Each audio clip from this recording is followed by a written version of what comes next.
नमस्ते फ्रेंड्स, फिर से स्वागत है आपका यूट्यूब वीडियो पर। और आज हम लोग साइटिका के बारे में बात करेंगे। साइटिका क्या है और साइटिका यह कैसा रोग है। तो साइटिका एक ऐसा रोग है जो हम लोगों के नितंब से लेकर के पैर के निचले हिस्से तक होता है और यह एक विशिष्ट प्रकार का दर्द है जो नर्वाइन पेन होता है पैरों के अंदर। तो यह एक ऐसा दर्द है जिससे लोग काफ़ी ज़्यादा परेशान रहते हैं और व्याकुल रहते हैं।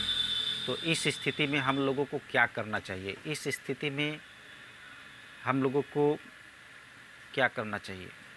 यह एक ऐसा दर्द है जिससे हम लोग काफ़ी ज़्यादा परेशान रहते हैं और उठना बैठना चलना फिरना सोना सब चीज़ के लिए यह कठिन हो जाता है। और जिनको यह रोग पकड़ता है वो तो काफ़ी ज़्यादा परेशान रहते हैं, क्योंकि जब नर्व्स में उनके खिंचाव आता है, जब काफ़ी दर्द, तो रात में वो सो भी नहीं पाते हैं। तो यह एक ऐसा रोग है जिसमें केरुसिका कैनल के टूटने फूटने से होता है। और केरुसिका कैनल के टूटने फूटने से इसमें एक विशिष्ट प्रकार का दर्द होता है। इसके अलावा जो हम लोग के भैंस हैं वो अपना स्थान छोड़ के इधर उधर खिसक जाते हैं तो भी यह दर्द होता है। तो इसी रोग को साइटिका कहा जाता है। तो यह एक विशिष्ट प्रकार का रोग है और विशिष्ट प्रकार का इसमें दर्द होता है। और विशेष रूप से यह जानना आवश्यक है कि इसमें इतना ना काफ़ी तेज़ दर्द रहता है कि लोग परेशान होकर पेन किलर ऑयल से इसकी मालिश करते हैं, खूब मालिश करते हैं। तो यह बिल्कुल गलत है। इस स्थिति में कभी भी पैरों की साइटिका में भूल से भी पैरों की मालिश नहीं करनी चाहिए, क्योंकि अगर पैरों की मालिश करते हैं तो जो केरुसिका कैनल टूटने फूटने की प्रक्रिया चलती है, उस स्थिति में मसाज के दौरान हो सकता है कि और ज़्यादा उसमें क्षति पहुंचाए। तो जब हम लोग पेन किलर किसी ऑयल से या जेल से पैरों की मालिश कर देते हैं तो उस समय तो थोड़ा आराम महसूस होता है, पर बाद में यह दर्द काफ़ी ज़्यादा बढ़ जाता है जो कि सहन करने योग्य नहीं होता, सहन नहीं कर सकता व्यक्ति। तो इस हालत में हम लोगों को किस तरह का ट्रीटमेंट लेना चाहिए? जैसे एलोपैथिक चिकित्सा में अगर हम लोग जाते हैं तो डॉक्टर्स प्रिस्क्राइब करता है, मेडिसिन देता है। बहुत तरह की मेडिसिन हैं, जैसे पेन किलर कोई मेडिसिन दे दिया या नर्वाइन टैबलेट दे दिया, जैसे न्यूरोबियन फोर्ट हो गया। तो इस तरह का मेडिसिन देकर चिकित्सक उसको चिकित्सा करता है और उचित होता है कि आप इस रोग में आप किसी अच्छे चिकित्सक के सलाह में और देखरेख में चलें। और सबसे बड़ी बात है कि आयुर्वेद में भी अगर आप चिकित्सा करते हैं तो इसमें जैसे त्रियोदशांक गुग्गुल और एकांगवीर रस जैसे औषधि का आप प्रयोग कर सकते हैं, जो कि त्रियोदशांक गुग्गुल ये नर्व के लिए काफ़ी अच्छा और काफ़ी फ़ायदेमंद औषधि है। एकांगवीर रस भी काफ़ी फ़ायदेमंद औषधि है। तो इस तरह से आप अपना उपचार कर सकते हैं। और एक विशेष बात यह है कि इस रोग में भूल से भी अपने पैरों की मसाज नहीं करनी चाहिए।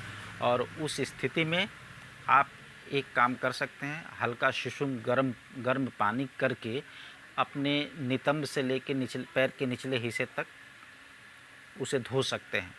तो धोने से क्या होता है कि काफ़ी थोड़ा सा गर्माहट के दौरान आराम, आपको रिलैक्स मिल जाता है, पर उससे कोई नुकसान नहीं है। आप यह कर सकते हैं, यह प्रत्येक दिन आप कर सकते हैं कम से कम 1 सप्ताह तक। और कुछ सूक्ष्म व्यायाम इनके होते हैं जो साइटिका में सबसे ज़्यादा अगर कुछ फ़ायदा करता है तो वह सूक्ष्म व्यायाम होता है। अगर साइटिका में आप कुछ सूक्ष्म व्यायाम और अच्छे व्यायाम करते हैं तो इससे काफ़ी ज़्यादा आपको लाभ मिलता है और यह आप निश्चित रूप से कर सकते हैं। और यह बिल्कुल आसान है, कोई भी कर सकता है। तो साइटिका जैसे रोग में अगर हम लोग कुछ सूक्ष्म व्यायाम करते हैं तो उससे काफ़ी ज़्यादा फ़ायदा मिलता है। मैं बहुत ही जल्द कुछ साइटिका में करने वाले कुछ व्यायाम का एक वीडियो बनाकर मैं अपलोड करूंगा और आप उसे देखेंगे निश्चित रूप से। अगर किसी को है तो वह कर सकता है, अगर नहीं है तो अगर किसी दूसरे को है, अगर वह जानता है कि इसे साइटिका हुआ है तो वो उसे शेयर कर सकता है। क्योंकि यह रोग निवारण कुछ नुस्खे जो बताए जाते हैं इसमें शेयर करना चाहिए और ये अच्छी बात है। अगर आप किसी का सहयोग करते हैं तो ये बहुत अच्छी बात है, क्योंकि ये अच्छा चीज़ है। और सबसे बड़ी बात है कि साइटिका जैसे रोग में आप जितना अधिक सूक्ष्म व्यायाम करेंगे, अगर सुबह के समय आधा घंटा या 45 मिनट समय निकाल कर थोड़ा थोड़ा करके सूक्ष्म व्यायाम कर लेते हैं, हल्का हल्का करके कर लेते हैं, तो इससे आपको काफ़ी ज़्यादा लाभ मिलता है और काफ़ी ज़्यादा फ़ायदा मिलता है। तो आप देखेंगे कि औषधि के साथ साथ अगर आप व्यायाम करते हैं तो इसका काफ़ी पॉजिटिव रिज़ल्ट आता है और आप बहुत जल्द ही कुछ ही दिनों में आप इस रोग से निजात पा जाते हैं।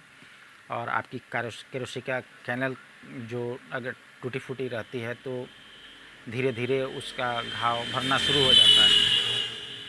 और व्यायाम से, जो सूक्ष्म व्यायाम होते हैं उनसे क्या होता है कि जो आपके नर्व्स हैं अगर कहीं इधर उधर खिसके रहते हैं तो वो अपने स्थान पर फिर से आ जाते हैं और धीरे धीरे इस रोग से आप निजात पा जाते हैं और यह रोग ठीक हो जाता है। तो दोस्तों, यह कुछ विशेष बातें जो मैंने आपको बताई, इस पर ध्यान दें। और मैं बहुत ही जल्द साइटिका के ऊपर एक वीडियो अपलोड करूंगा जो सूक्ष्म व्यायाम के बारे में मैं बताऊंगा, उसे देखकर अवश्य करें। मैं रोग के आधार पर ही कोई भी व्यायाम बताता हूं और उसके ऊपर निरीक्षण करता हूं और उस पर रिसर्च करता हूं।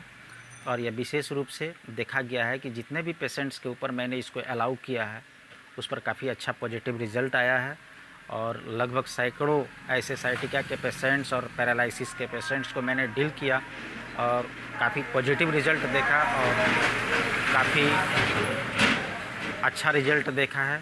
तो दोस्तों, इसको ज़रूर अपनाएं और निश्चित रूप से व्यायाम करें, इससे आप काफ़ी लाभान्वित होंगे और आप इस रोग से निजात पाएंगे। तो दोस्तों, बहुत बहुत धन्यवाद आपका। और ज़्यादा से ज़्यादा लाइक करें, शेयर करें, सब्सक्राइब करें। और मैं बहुत ही जल्द साइटिका से रिलेटेड कुछ सूक्ष्म व्यायाम को अपलोड करने वाला हूं, इसे आप ज़रूर देखें। धन्यवाद, नमस्कार।